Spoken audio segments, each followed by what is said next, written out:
Good evening, good evening, good evening, good evening, family, friends, Sacramento Kings spectators, and all. Welcome to another episode of On the Cutting Room Floor. I'm the host, Tony Harvey. This is presented by Publicity Agents, and let's get right down to it. As I said the other day, after the Sacramento Kings were eliminated from the play-in, postseason play to be exact, I will come back and share some information once I gather more intel and information about the player exit, and as well as for the coach. And then, yes, we did get a chance to speak to the general manager, Monty McNair, today. So we spoke to Monty McNair and Mike Brown, the head coach of the Kings. We spoke to them today, and the other day we spoke to several players about their end of the season assessment of overall season 2023-2024. So first, I just want to start here, because this last 2 or 3 days has been absolutely wild. I mean, as far as these playoff games that are currently in progress and things surrounding that. Now we got the NFL draft coming, but I do want to start right here. Malik Monk came in second for the Sixth Man of the Year award in the NBA. Came in second behind Naz Reid from Minnesota Timberwolves. Okay, he needed at least 2 votes to tie him. I'm talking about Malik, or he needed 3 votes to win it outright, but it didn't work out that way. And from my understanding, and no disrespect to Naz Reid, he started 14 games this past season. Malik Monk did not start 1 game during this course of this season, and he put up great numbers. And what's more sad about that, he's the first player in 35 years, okay, to lead in points off the bench. 2 seasons straight, and not honored with the Sixth Man of the Year award by the association. That's totally ridiculous. Okay, but not only is it ridiculous, it's a slight on Sacramento, the city of Sacramento. Okay, the people of the city of the trees, because we already saw what happened to Domantas Sabonis and what he was doing through a historical, monumental, incredible, athletic performance all season with the double doubles and the triple doubles, because he led the league in triple doubles. Now you're gonna do this to this young man, okay? And he so passionately wanted to win that award. We all wanted him to win that award. He earned that award, okay? I was talking to Deuce Mason and Morgan Reagan today before the interviews with Mike Brown and Monty McNair, because I was listening to their podcast. I am a subscriber, and I do listen to them religiously. Peace out, peace in to both of you.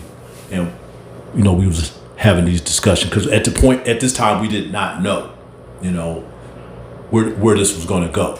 Okay, because as we do know, as we going to learn the next couple months, whether he stays or go.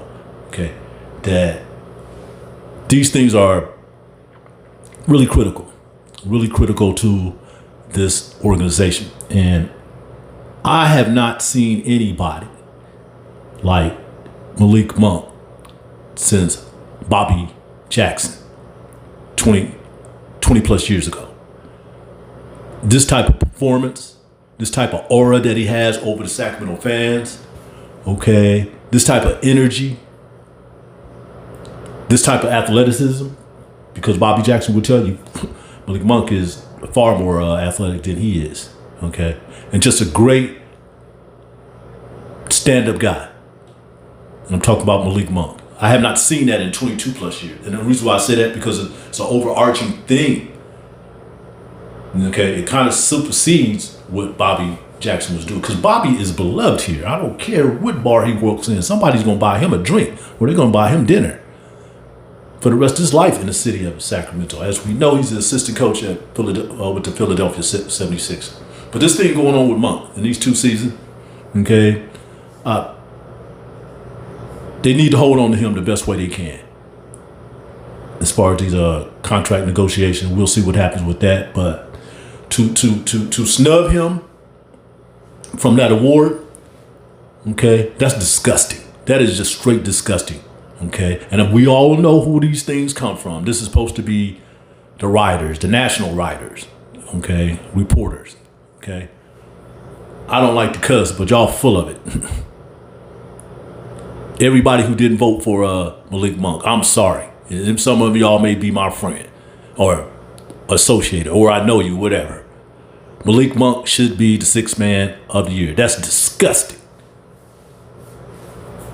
But I had a feeling it was going to happen. I didn't say anything about it. You know, I just wanted to wait till the results come up there and take it from there. Well, here we are. Here we are. Young man out of Arkansas. Played in Kentucky. Was drafted in the first round by Charlotte Hornets. Okay. De'Aaron Fox, best friend. Had a little couple issues, okay? Didn't even know he was coming back to the league, but he kept working about it. Got the call from Los Angeles Lakers. Had a phenomenal year with them, starting and coming off the bench. Okay, signed a 2-year deal, come to Sacramento, and then he just takes off.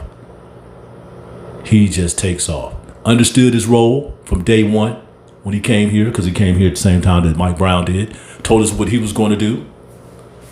Okay, and told us what he could be, playmaking. Because I remember him discussing with two broadcasters, radio broadcasters who are no longer here, and that would be Nick Cattles and his guy Rami when they were here. Told them, one thing that people don't understand about me is I am a playmaker. He told them that. Okay, so I definitely want to source that out because they were the one to able to bring that out, and he certainly did perform up to that level. But the one thing I do remember, and this was in the scrum, you know, during training camp before the season started, you know, for the 2022-2023 season. Whatever Mike Brown asked me to do, and he did do that. Whatever Mike Brown asked me to do, and he did it. Okay? Wasn't complaining or whining or nothing about to start it because he was playing 30 minutes a game anyway. He had to. Okay? He was finishing the game. He was in the fourth quarter. Really special player. Really special player. We don't get the national attention like the other teams do, but this is one thing that people don't really understand. Okay? Though there is St. Paul, Minneapolis in Minnesota, okay, that is really a small market team too. So I'm not going to really put it all on, you know, oh, because we're a small market, we don't get that type of recognition. Okay. Naz played in Minneapolis, okay, across the river. Boom, you got the other city, St. Paul. Okay. Those are small cities, to be exact. You know, Houma. You know, the Prince craze, the sound of Minneapolis, Prince, The Time, Vanity 6, okay, Jesse Johnson, okay, Morris Day. Actually, Morris Day is from Illinois, but he moved up there at some point, Danville, Illinois, to be exact. He moved up there and started. But anyway, it's a small market team. Okay, about to drift here. Small market team. So I wasn't going to put it too much on that. And I would say area-wise, I have to check, but I would believe Sacramento is a lot bigger if you look at the 5-county region here.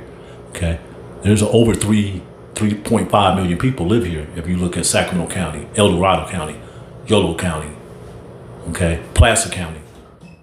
All right. So I wouldn't put that into it. These fools just do not like Sacramento. For the most part, okay? They come here, they laugh, they think we're a joke. They really don't think too highly of the media around here because they think it's a fan club. I have been told that too on several occasions, okay? So basically saying, you know, we're soft, okay? But that's not the truth here, okay? These people really value the work that they do around here, okay? So what do they befriend, the athletes, the players and stuff, and they got a pretty good core. We understand that. I see that with other cities, but they're, I'll say it a million times because this is one of the things that I was taught. We praise you when you're doing well, and we criticize you when you're screwing up. Period. Okay, but people don't understand, this thing right here. Before I get back into the Malik Monk situation, okay, it was the fans who saved the team from running to Seattle 11 years ago when the Maloofs owned the team.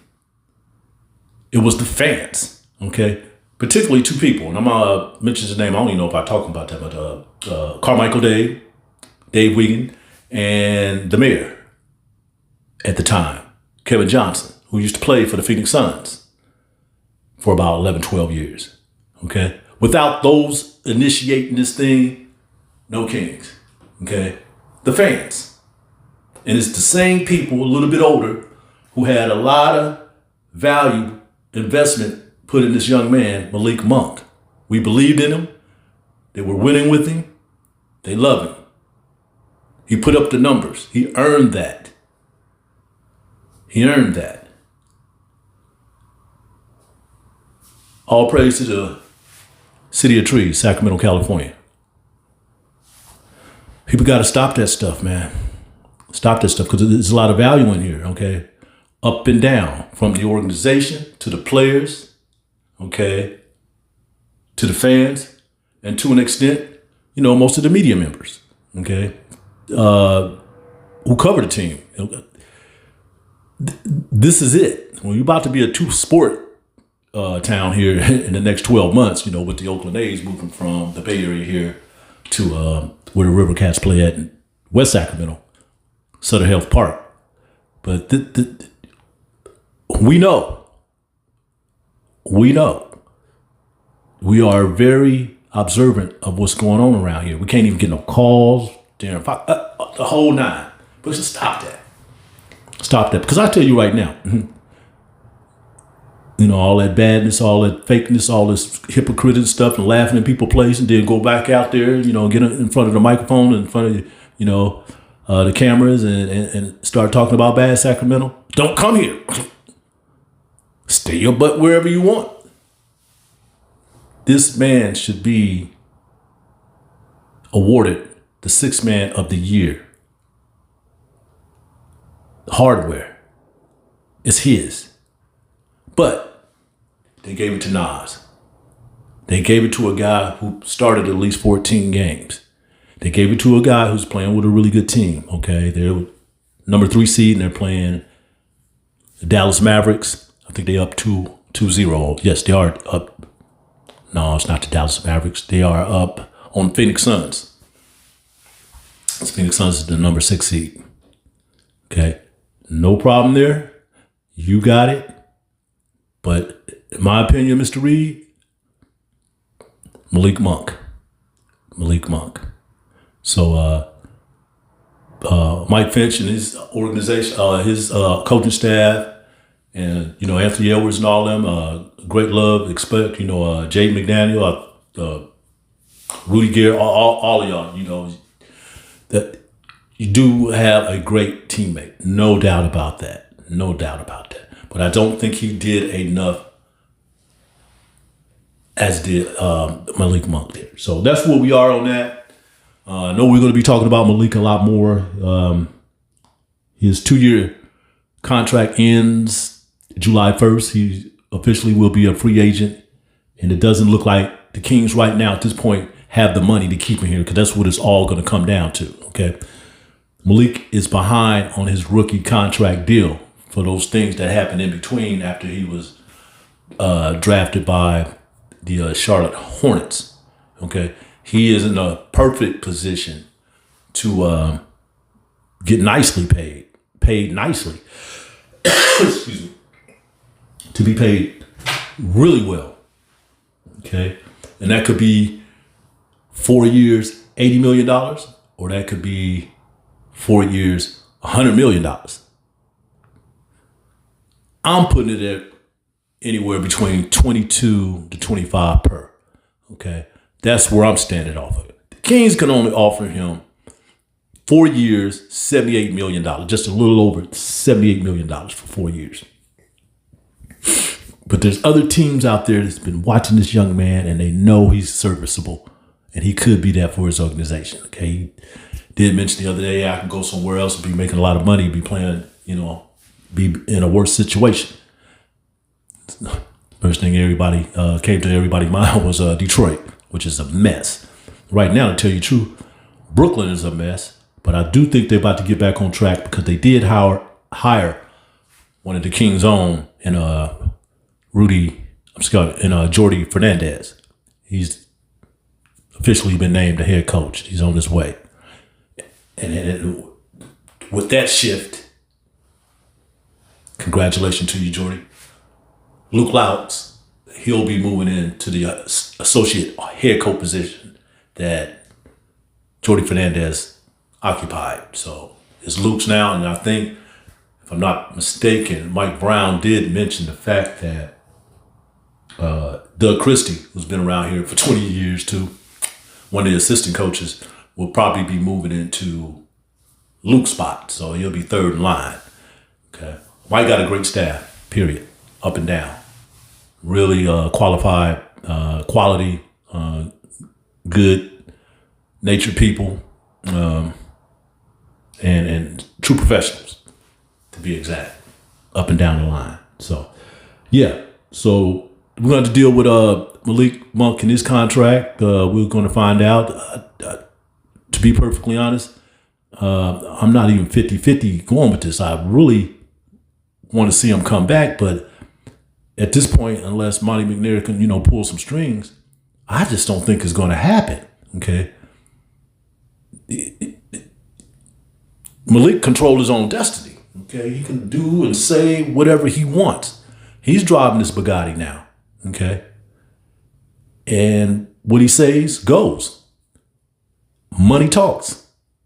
Now, after the New Orleans Pelicans beat the Kings for the sixth time in their last playing game, okay, I'll tell you one thing who understand, De'Aaron Fox. Not to say that he was negotiating in front of everybody, but he said, hey, this is a business. And it is. It is. And I've said this before. And I've been told by a good friend of mine that I've been knowing for over 20 years who has a position with the NBA right here in Sacramento. I definitely can't mention his name. Tony.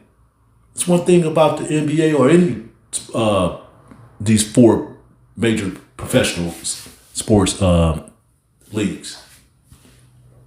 You don't mix entertainment with business. There's entertainment and there's business. And that's exactly what Malik and his family is going to conduct in these next 60 to 90 days. Business.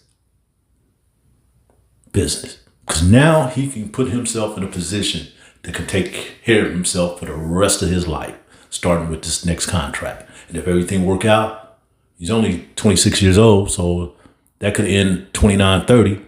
He could get another contract. Probably not as big as the one that he's going to get. It could be. I mean, with these CBA agreements coming up. But right now, this is where we are. This is all what the Sacramento Kings can offer. And I hope whatever they can do, that they can somehow keep this young man. Because he's electrifying around here, okay? You hear him in the locker room, he talk, really candid. I mean, he's just really honest. And he's just having a nice time. He's just loving life. And I think that's more than anything that he is loving life. Okay, because he could tell you a few years ago, he didn't think he was going to be in the league, but he kept working hard. He worked his way back. He got his affairs in order. This is where he's at right now. Okay, and whatever happens, I wish him the best of luck. But Malik, okay, stay. Stay. I hope this is the best situation for you too, and I hope financially they put you in a great position too. Another person we got to talk about is Mike Brown. He did speak about that.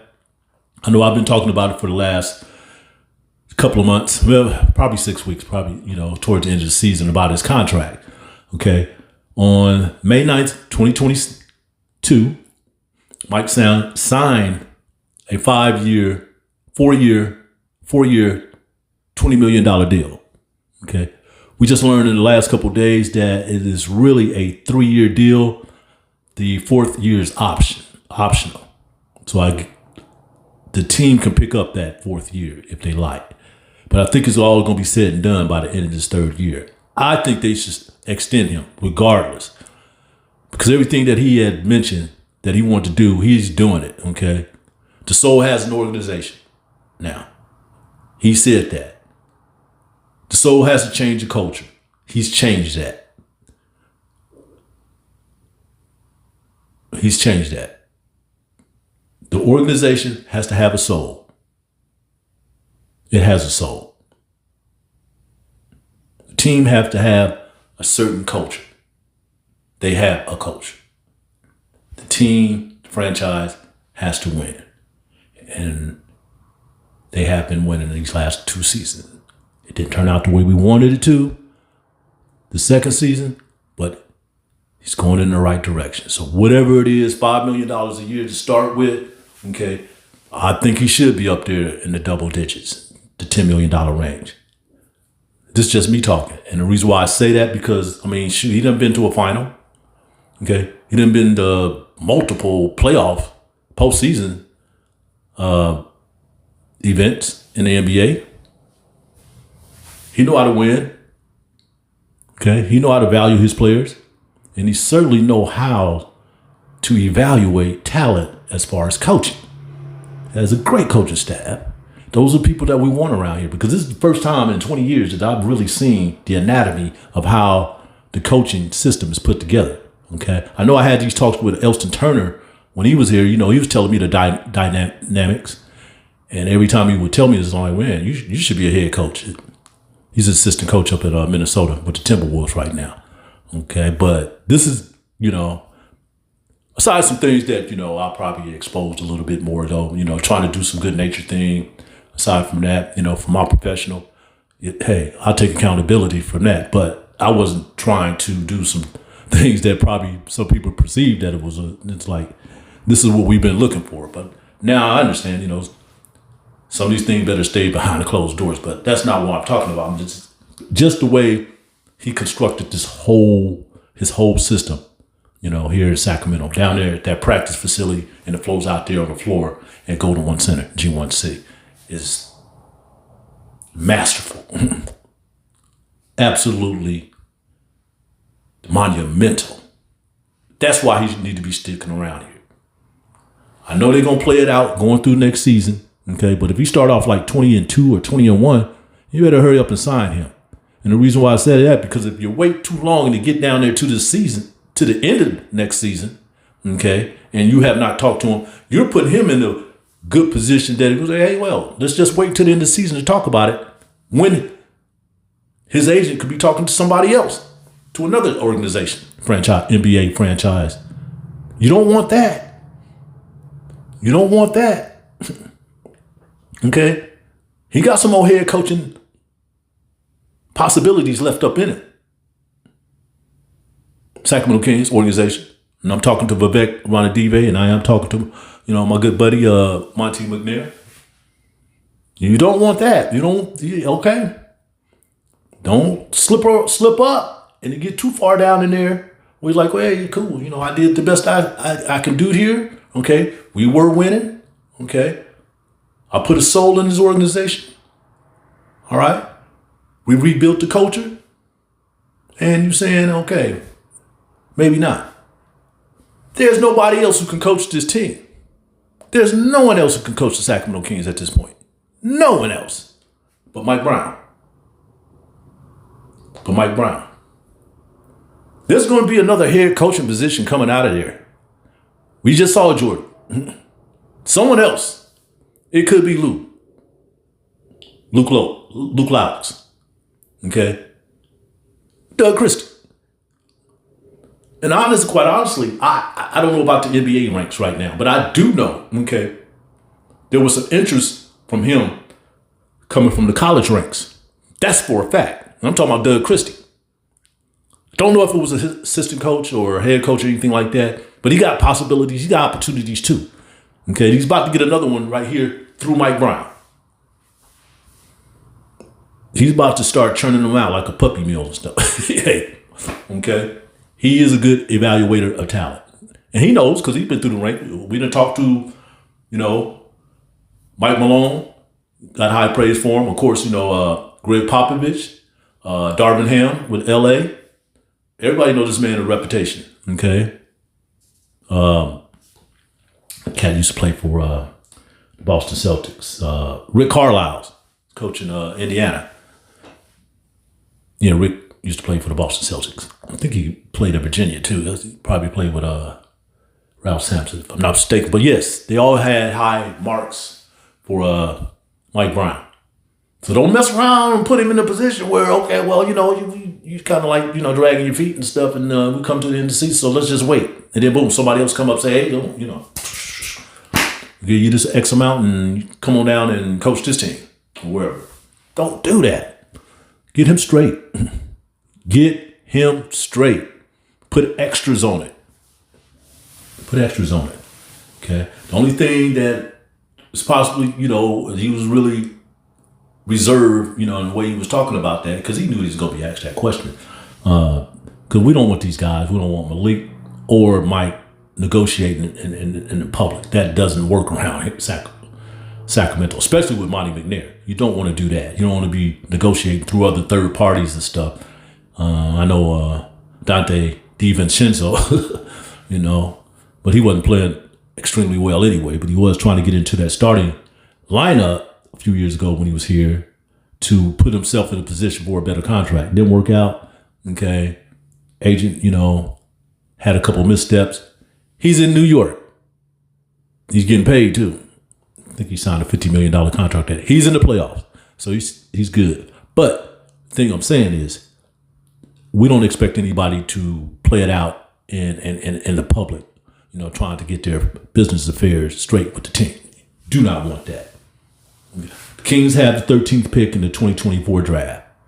They were put in that position when they were eliminated from the play-in. And we'll see what happened with that. I've seen a couple mock drafts. I've seen a lot of international players, for that first top 6 or 7. After that, I don't know. I know Zach Edey from Purdue, he's coming out. Donovan Clingan from UConn, he's coming out. The other one, I think he's a freshman from UConn. That freshman, he's going to enter the draft. So we'll see with that. We'll definitely give you some more updates on that. Okay, I did talk about Lokes and Fernandez and DC. Okay, yes, that's where we are right now. I'm not going to really go too far into these things because as I was telling Deuce and I was telling Morgan today, okay, the season is over, but now this is the beginning, and I think it's going to be really busy. It's going to slow down some, but we still got a lot of content that we can discuss for the next 5 or 6 months right up into training camp. And I'm going to do as much as I can on my end. I know they are. I mean, they got larger numbers. Please click, hit the like button and subscribe, please. Please do that. I'd appreciate it. Okay. But the reporting here, we got some young Lions running around here too, and they're doing a great job too. And I really respect what they're doing. There's some other things I do not respect because I don't understand. To be perfectly honest, I think some people just think, the word journalism is just a sexy thing that, you can assign to yourself, and that's not really it. It's really a lot of work that goes on behind it. There's a lot of aspects and ethics that you have to understand, to be put in this type of position, okay? I know you got the writing, you got the reporting, you got the interviewing, but you got to gather, the information, you got to create sources and everything like that. But it's just some people don't really understand that or really care to understand that. Okay, when you have you're in a great position, to do just, some great reporting, some great journaling. Okay, put together some great journaling. It's not about you. That's what I always say. Okay, and I've learned from everybody from here from the 1900s up until now. It doesn't matter. I told y'all, one of my favorite reporter is Edward R. Murrow, and Edward R. Murrow was a sportcaster before he was a pioneer in the news genre. And we all know about that. You know, him covering the wars, you know, him doing Tell It Like It Is, the television talk show, okay, back in the 50s and 60s. Hey, it wasn't all about them, but really one time, you know, at least around here, because I heard these things from the bigger city, everybody's doing their part. Everybody's doing their part, okay? And they got good numbers. I see that out there, and I respect that. That's simply how it is. Everybody enjoy that. We pretty much try to stay engaged with everyone, you know, as far as the fans, okay, the basketball lovers, especially the Kings, spectators, across the board. So that will continue. At least I know on my end, I like what I'm doing now, you know, doing these little podcast segments, and I will continue to do more of that. And I'm going to add a little bit more to that. You know, I won't just be talking about Sacramento Kings because I have another channel too. So I will be doing more things that I cover, okay, which is politics, public policy, okay, social justice, criminal justice, city government, all of that, okay, historical aspect of California and across the nation, okay, and sports. Thanks for tuning in for another episode of On the Cutting Room Floor. I'm the host, Tony Harvey. This is presented by Publicity Agents. Once again, please hit that like button. Please hit that subscribe button. I love you all, fam. And let's try to grow this thing. Let's try to grow this, what they call the community. All right. Peace out. Love and solidarity.